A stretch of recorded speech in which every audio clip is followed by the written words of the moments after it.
disturbed so many of us is the refusal of this administration to coordinate with the rest of the world. This pandemic has laid bare the reality that because of so much that we take for granted, but because the fact that air travel is so available to people all over the world now, because we are connected globally by commerce, there is no country safe from a disease that can be carried by airplanes or ships or people who go back and forth to see their relatives at any part of the way. So one, we realize the world has shrunk because of transportation, because of commerce. And so anything that impacts any of us in one part of the world impacts all of us. As my former pastor at St. Luke Community United Methodist Church, Zan Holmes, would say, we now know you can take no comfort from the hole in my end of the boat. So we have to all be engaged. But frankly, I think it's going to change. It's going to take a change in understanding and perhaps philosophy of our leadership in Washington in order for us to have the global impact we want. Because and I'm trying not to be too partisan, but I mean, this president clearly has a leaning and intent as he defines America first. It sadly often means America alone. And so whether it's in terms of trade and backing away from our global economic relations, in terms of NATO, in terms of climate change, this is yet again, we've seen the administration miss an opportunity to not just participate, but lead a coordinated effort to come up with a solution to this. Because it has, I mean, we've all seen the news. I mean, this has impacted Europe and Asia and Latin America and Africa and North America. And so I think all of us would hope there could be a coordinated response to this.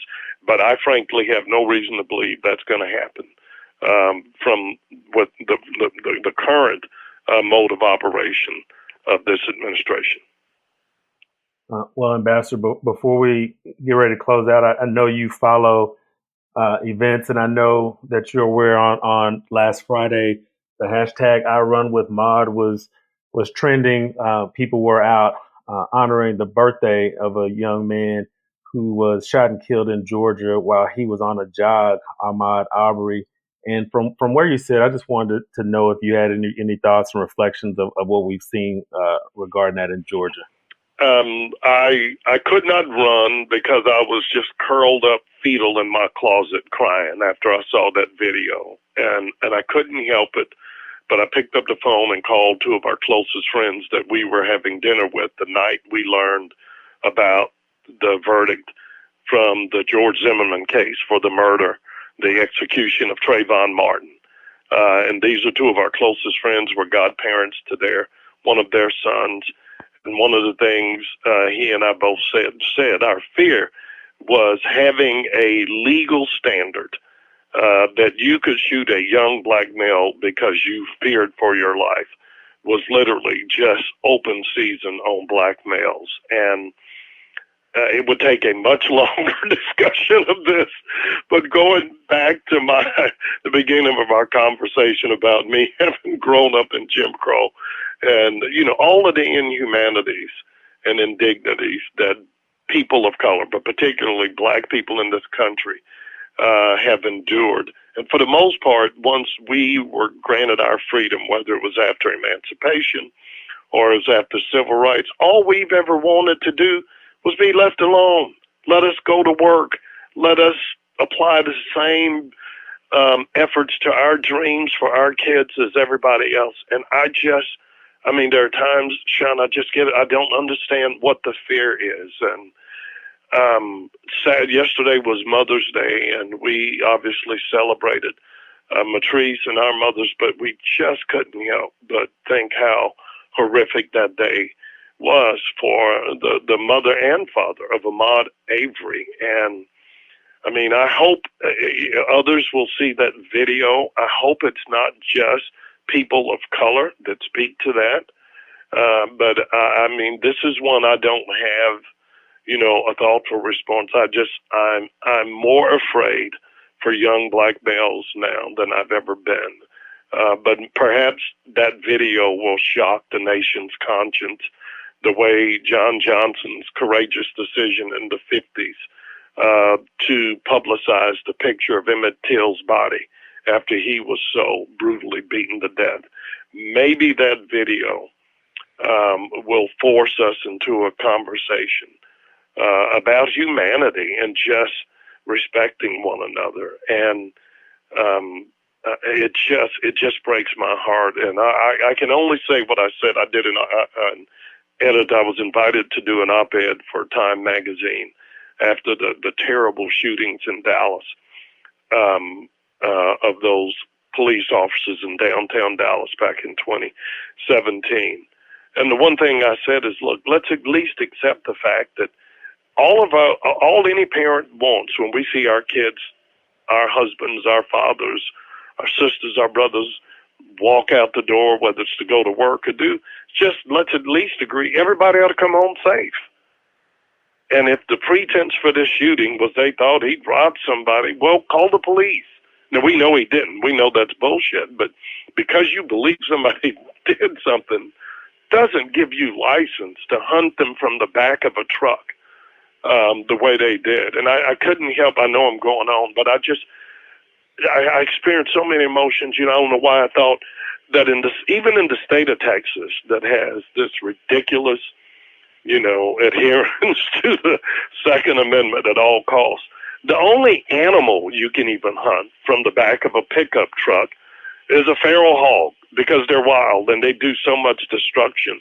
And the fact that these men felt comfortable tracking down and executing a human being, you much less a young black male, says how far we are to go.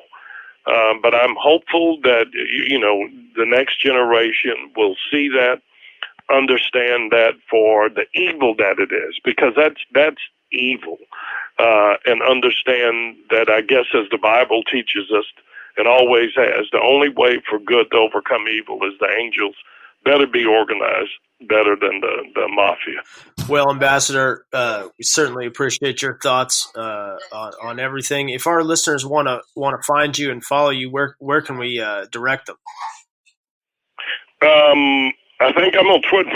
My daughters have done all my social media. I know I'm on Twitter at Ron Kirk 16 or something like that, but I don't post very much. And I. But when you do, it's good. So I do follow you. Well, I appreciate it. Well, look, I've enjoyed talking with you all, and again, hope you'll continue to be safe and be well, and look forward to seeing you all when this is over. Thanks so much, Ambassador. We really appreciate it. All right. Okay, guys. We'll be back after this quick break.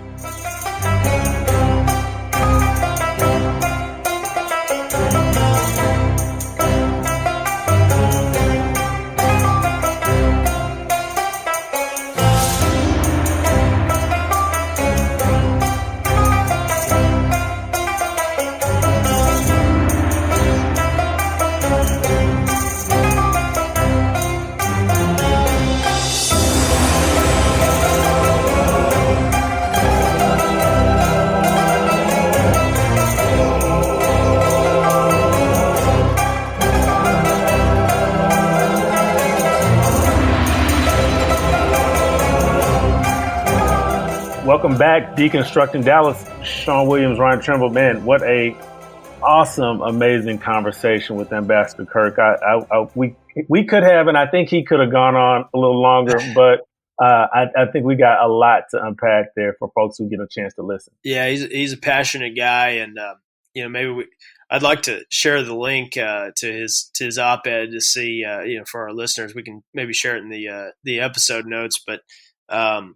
Yeah, very, very interesting stuff, and appreciate him coming on. Now, last week we had Carlos Aguilar on the podcast from Texas Central, an initiative also that Ambassador Kirk is involved with. But first off, thanks to everyone who's listened to that episode. We already, after just a week, that episode's been downloaded I think it's already third in this latest run that we've had. And it's been since the summer of last year that we've had so many folks download an episode. But Texas Central had a big win last week. They definitely did. It was nice right after, on the heels of our podcast to get the news that the 13th Court of Appeals here in Texas ruled in favor of Texas Central and found that Texas Central is both a railroad company and an interurban electric railroad. This is basically a huge hurdle for the company. This has been a 4-year-long court battle. There's some property owners along the proposed route, and it's been quite a long, laborious battle. But they are officially a railroad according to the court. So. My takeaway from that, Ryan, is that apparently the 13th Court of Appeals listens to Deconstructing Dallas. So I'll just take all the credit for that. Yeah. Please take all the credit that you deserve, Shawn. All right, man. Well, again, we want to thank everyone for listening to this episode. We will be back very soon. As you can see, now that we've got our process going, we are on a roll. So we want to thank everyone who's listening. This is an Allen Media production, Deconstructing Dallas with Ryan Trimble and Shawn Williams. We want to thank our owners, Mary Woodley. We want to thank our owner, Jennifer Pascal. We want to thank our entire team at Allen Media. And of course, we want to thank our listeners. If you want to find us on social media, you can catch me on Twitter at Shawn P. Williams, SHAWNP Williams. You can catch him at rtrimble15. We will have another guest coming up really, really quickly. Another great guest. We are in a good groove, so please stick with us. Download our episode. Make sure you go to Apple Podcasts, Stitcher, SoundCloud, whatever your platform is of choice. Make sure you make sure you share this with other folks. Feel free to leave us a review as well. And we will be back on the other side. Again, this is Shawn Williams, Ryan Trimble, Deconstructing Dallas. Adios.